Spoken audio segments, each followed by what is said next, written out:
வரதட்சணை கொடுமைகள் நடக்கும்போது பெண்கள் என்ன பண்ணலாம் அப்படின்னா,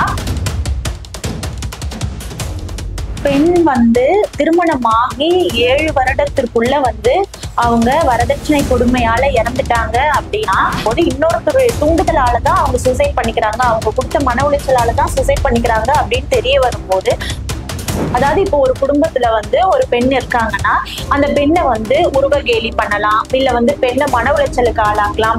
அதாவது இப்போ 2 மருமக இருக்கிறாங்கன்னா மூத்த மருமகள் பாரு நல்ல நகைலாம் போட்டுட்டு வந்திருக்காங்க, நிறைய பணம் எடுத்துட்டு வந்திருக்காங்க, நீ ஏழை குடும்பத்துல இருந்து வந்திருக்க, அந்த மாதிரி அவங்கள மனசை புண்படுத்துறதோ, இல்ல சப்போஸ் குழந்தை இல்லாம இருக்கும் அப்போ நீ மலடி அந்த மாதிரியான வார்த்தைகளை சொல்லி அவங்களோட மனதார துன்புறுத்துறது மட்டும் இல்லாமல் ஃபேமிலி டிஸ்பியூட்ஸ், அதாவது குடும்ப பிரச்சனைகள்ல உடனடியாக எஃப்ஐஆர் போடக்கூடாது அப்படின்னு சுப்ரீம் கோர்ட் ஜட்மெண்ட்ல இருக்கு. சம் கேசஸ் இப்போ பெண்கள் ரொம்ப பாதிக்கப்பட்டிருக்காங்க, என்னால போலீஸ் ஸ்டேஷனும் போக முடியாது அப்படிங்கிற சமயத்துல ப்ரொடெக்ஷன் ஆஃபீஸரும் நான் போல அப்படின்னா மெயின் கேஸ் முடிகிற வரைக்கும் இவங்களுக்கு இன்ட்ரீம் காம்பன்சேஷனா கேட்டு வாங்கலாம். கேஸ் முடிஞ்சு இந்த பெண்ணுக்கு ஃபேவரா முடியும் போது கோர்ட் பாதிக்கப்பட்ட பெண்ணுக்கு ஆப்போசிட் தரப்புல இருந்து பேமெண்ட் காம்பன்சேஷனா வழங்க சொல்லி டைரக்ஷனும் போடுவாங்க. இப்போ ஒரு பெண்ணுக்கு கொலை மிரட்டல் விடுறாங்க, அதாவது மாமியார் வீட்டுல இருந்து விடுறாங்க, இல்ல ஹஸ்பண்டோ கொலை மிரட்டல் பண்றாங்க அப்படின்னா ஒரு குடும்பத்துக்குள்ள சிறு சிறு பிரச்சனைகள் வரும். அப்ப என்ன பண்ணுவாங்க, இப்ப மனைவி என்ன பண்ணுவாங்கன்னா என்ன தனி குடுத்தனம் கூட்டிட்டு போ அப்படின்னு சொல்லிட்டு கணவர்கிட்ட சொல்லுவாங்க. அப்ப கணவர் அதுக்கு மறுப்பு தெரிவிப்பாரு. இந்த மாதிரி சமயத்துல அவங்க 2 பேருக்குள்ள பிரச்சனைகள் வரும். அப்ப என்ன பண்ணுவாங்கன்னா, நீ நான் சொல்ற பேச்ச கேட்க மாட்டியா, அப்ப நான் உன்னை வரதட்சணை கொடுமையில கேஸ் கொடுக்குறேன் அப்படிங்கிற மாதிரி சொல்லிட்டு அவங்க போயிட்டு கம்ப்ளைண்ட்ஸ் கொடுப்பாங்க. அந்த நேரத்துலதான் என்னன்னா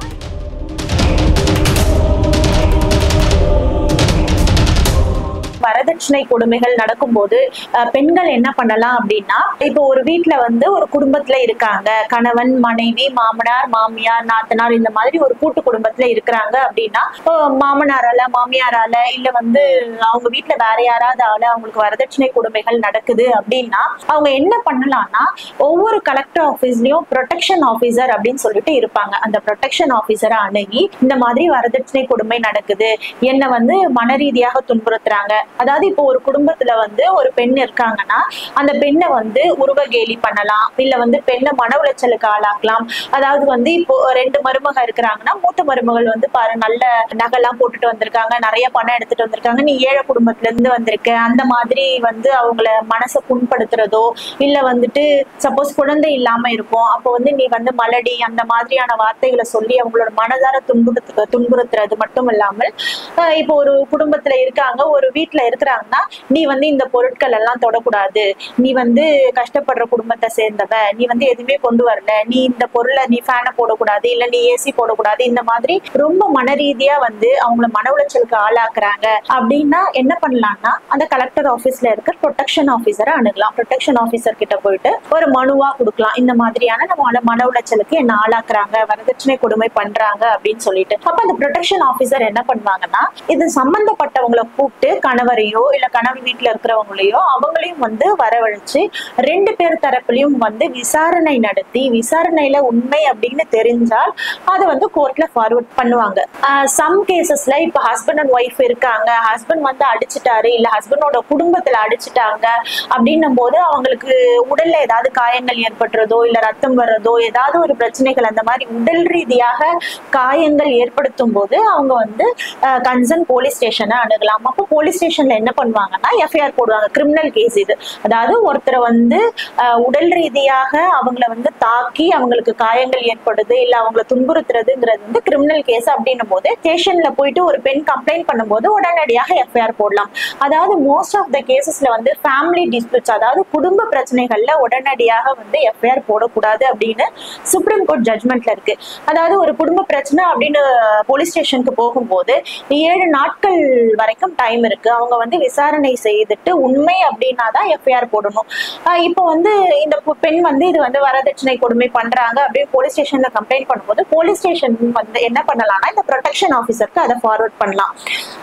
சம் கேசஸ் இப்போ வந்து பெண்கள் வந்து ரொம்ப பாதிக்கப்பட்டிருக்காங்க, என்னால போலீஸ் ஸ்டேஷனும் போக முடியாது அப்படிங்கிற சமயத்துல ப்ரொடெக்ஷன் ஆஃபீஸரும் நான் போல அப்படின்னா கோர்ட்ல போய் ஸ்ட்ரெயிட்டா கன்சர்ன் கோர்ட்ல போயிட்டு ஸ்ட்ரெயிட்டா ஃபைல் பண்ணலாம். கோர்ட்லயும் என்ன பண்ணுவாங்கன்னா ப்ரொடெக்ஷன் ஆஃபீஸருக்கு ஃபார்வர்ட் பண்ணி, ஒரு சிலருக்கு தெரியாது நம்ம ப்ரொடெக்ஷன் ஆஃபீஸர் கிட்ட போகணுமா இல்ல போலீஸ் ஸ்டேஷனுக்கு போகணுமா அப்படின்னு தெரியாதவங்க வந்து, அதாவது இப்போ வந்து ஒரு வரதட்சணை கொடுமை பண்றாங்க அப்படின்னா ஸ்கிரீன்ஷாட்ஸ் இருக்கும், அதாவது டிரான்சாக்ஷன் பண்ணிருப்பாங்க, பணம் ஏதாவது அவங்க வீட்ல இருந்து டிரான்சாக்ஷன் பண்ணிருப்பாங்க வரதட்சணையா, அப்படி இல்லைன்னா வாட்ஸ்அப் மெசேஜஸ் ஏதாவது இருக்கும், அதுக்கப்புறம் அவங்கள துன்புறுத்தினாங்கன்றதுக்கு ஏதாவது ரெக்கார்ட்ஸ் இருக்கும். இந்த மாதிரியான விஷயங்கள், அதாவது ரிலேட்டடான டாக்குமெண்ட்ஸ் எல்லாத்தையும் வந்து அட்டாச் பண்ணி கோர்ட்ல ஃபைல் பண்ணலாம். இப்போ கோர்ட்ல ஃபைல் பண்ணும்போது சம் கேசஸ் கோர்ட்ல வந்து ப்ரொடெக்ஷன் ஆஃபீஸருக்கு ஃபார்வர்ட் பண்ணி என்கொயரி பண்ணி ப்ரொடெக்ஷன் ஆஃபீஸர் அந்த என்கொயரி பண்ண ரிப்போர்ட்ஸை வந்து கோர்ட்ல சப்மிட் பண்ணுவாங்க. ஃபர்தரா கோர்ட்ல ப்ரொசீடிங்ஸ் போய் இன்கேஸ் இந்த தவறு நடந்திருக்கு அப்படின்னும் போது அவங்களுக்கு பனிஷ்மெண்ட் கொடுப்பாங்க, காம்பன்சேஷன் கூட அந்த பெண்ணுக்கு வாங்கி தரலாம். அதாவது இப்போ ஒரு குடும்பத்துல ஒரு பெண் இருக்காங்க அப்படின்னா முன்ன சொன்ன மாதிரி நீ வந்து இந்த பொருட்கள்லாம் தொடாத அப்படிங்கிற மாதிரியான விஷயங்கள், அந்த பொண்ணு இப்போ ஒரு ஹஸ்பண்ட்க்கும் ஒய்ஃபுக்கும் வந்து ஒரு பிரச்சனை வருது அப்படின்னா அந்த ஒய்ஃப் நினைப்பாங்க நம்ம இந்த குடும்ப வாழ்க்கையை விட்டு போக கூடாது, நம்ம டிவோர்ஸ் வாங்கக்கூடாது, பட் இங்க வந்து நம்ம பீஸ்ஃபுல்லா வாழணும் அப்படின்னு நினைச்சாங்க அப்படின்னா அந்த கோர்ட்லயே வந்து இன்ட்ரீம் டைரக்ஷனா கேட்கலாம். அதாவது நான் வேற ஒரு வீட்ல என்னோட குழந்தைகளோட வாழ்றேன், அதுக்கான வாடகை வந்து ஹஸ்பண்ட் கொடுக்கணும் அப்படின்னு சொல்லிட்டு இன்ட்ரீம் டைரக்ஷன் வாங்கலாம். அதே மாதிரி ஒரு வீட்ல வந்து இந்த வீட்ல இருக்க எல்லா பொருட்களையும் வந்து, அதாவது கிச்சனை எல்லாத்தையும் நான் யூஸ் பண்ணலாம், அதுக்கு வந்து எந்த தடங்களும் அவங்க பண்ணக்கூடாது அப்படிங்கிறதுக்கு இன்ட்ரீம் டைரக்ஷன் வாங்கலாம்.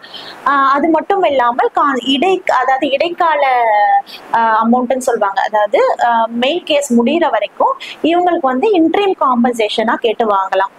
கேஸ் முடிஞ்சு இந்த பெண்ணுக்கு ஃபேவரா முடியும் போது கோர்ட் வந்து இந்த பெண்ணுக்கு காம்பன்சேஷனும் பாதிக்கப்பட்ட பெண்ணுக்கு ஆப்போசிட் தரப்புல இருந்து பேமெண்ட் காம்பன்சேஷனா வந்து வழங்க சொல்லி டைரக்ஷனும் போடுவாங்க.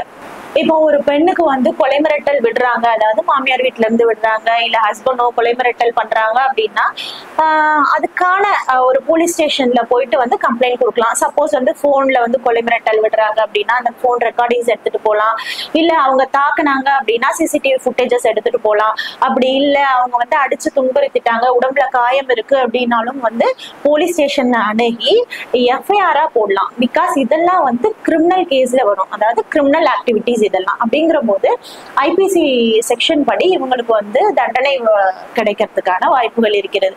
ஆஃப்டர் ப்ரொசீடிங்ஸ், அதாவது கோர்ட்ல எல்லா ப்ரொசீஜர்ஸும் முடிஞ்ச பிறகு அவங்க உண்மையிலேயே தப்பு பண்ணியிருக்காங்க அப்படின்னு தெரிஞ்சதுன்னா அவங்களுக்கு வந்து தண்டனைகள் வழங்கப்படும்.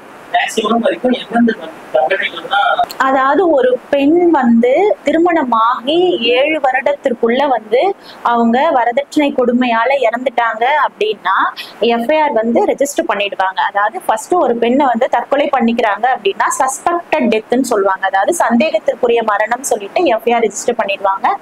ஆஃப்டர் இன்வெஸ்டிகேஷன் இவங்களாலதான் இவங்க வந்து கணவனாலேயோ இல்ல அந்த குடும்பத்தார், அந்த கணவனுடைய குடும்பத்தார் அவங்களாலேயோ அந்த மாதிரிதான் இவங்க அவங்களுடைய தூண்டுதல்னால அவங்க வந்து இவங்களை மன உளைச்சலுக்கு ஆளாக்குனதுனாலதான் வந்து இவங்க இறந்திருக்காங்க அப்படின்னு தெரிய போது அவங்க நேம்ல எஃப்ஐஆர் போடுவாங்க. இந்த 7 வருடத்திற்குள்ள திருமணமாக 7 வருடத்திற்குள்ள இந்த விஷயம் நடந்தது அப்படின்னா ஆர்டிஓ ரிப்போர்ட் எடுத்துப்பாங்க. அதாவது ஆர்டிஓ வந்து உண்மையிலேயே வரதட்சணையில தான் வந்து இவங்க இறந்திருக்காங்களா, அந்த கொடுமையினாலதான் இறந்திருக்காங்களா அப்படின்னு இன்வெஸ்டிகேட் பண்ணிட்டு இந்த ஆர்டிஓ ரிப்போர்ட் ஃபைல் ஆன பிறகு ஃபர்தர் ப்ரொசீடிங்ஸ் பண்ணுவாங்க. இப்போ ஒருத்தர் இறக்குறாங்க, இன்னொருத்தர் வந்து மன உளைச்சலுக்கு ஆளாக்குறாங்க, அவங்களால இவங்க சூசைட் பண்ணிக்கிறதுக்கு இவங்கதான் காரணம். இந்த குடும்பத்துல மட்டும் இல்லாமல் ஒருத்தர் இறக்குறாங்க சூசைட் பண்ணிக்கிறாங்க அப்படின்னும் போது இன்னொருத்தருடைய தூண்டுதலாலதான் அவங்க சூசைட் பண்ணிக்கிறாங்க, அவங்க கொடுத்த மன உளைச்சலாலதான் சூசைட் பண்ணிக்கிறாங்க அப்படின்னு தெரிய வரும்போது தற்கொலைக்கு தூண்டுறது அப்படிங்கிறதுக்காகவும் வந்து அவங்களுக்கு பனிஷ்மெண்ட் கிடைக்கும். அது இல்லாமல் வரதட்சணை, சப்போஸ் வரதட்சணை கொடுமையாலதான் இறக்குறாங்க அப்படின்னும் போது அந்த வரதட்சணை கொடுமைக்காக வந்து செப்பரேட்டா பனிஷ்மெண்ட் கிடைக்கும். இது 7 வருஷம், வரதட்சணை கொடுமைக்கு 3 வருஷம், தற்கொலைக்கு தூண்டுறது வந்து 7 வருடத்துல இருந்து 10 வருடம் வரைக்கும் வந்து அவங்களுக்கு பனிஷ்மெண்ட் கிடைக்கிறதுக்கு வாய்ப்பு இருக்கு. ஆஃப்டர் எல்லா ப்ரொசீடிங்ஸும் முடிஞ்சு அந்த உண்மை நிரூபணமானால், அதாவது வந்து ஒரு கணவன் மனைவிக்குள்ள ஒரு குடும்பத்துக்குள்ள சிறு சிறு பிரச்சனைகள் வரும். அப்ப என்ன பண்ணுவாங்கன்னா, இப்ப மனைவி என்ன பண்ணுவாங்கன்னா என்ன தனி கொடுத்தனும் கூட்டிட்டு போ அப்படின்னு சொல்லிட்டு கணவர்கிட்ட சொல்லுவாங்க. அப்ப கணவர் வந்து அதுக்கு வந்து மறுப்பு தெரிவிப்பாரு. இந்த மாதிரி சமயத்துல அவங்க 2 பேருக்குள்ள பிரச்சனைகள் வரும். அப்ப என்ன பண்ணுவாங்கன்னா, நீ வந்து நான் சொல்ற பேச்ச கேட்க மாட்டியா, அப்ப நான் வந்து உன்னை வரதட்சணை கொடுமையில கேஸ் கொடுக்குறேன் அப்படிங்கிற மாதிரி சொல்லிட்டு அவங்க போயிட்டு கம்ப்ளைண்ட்ஸ் கொடுப்பாங்க.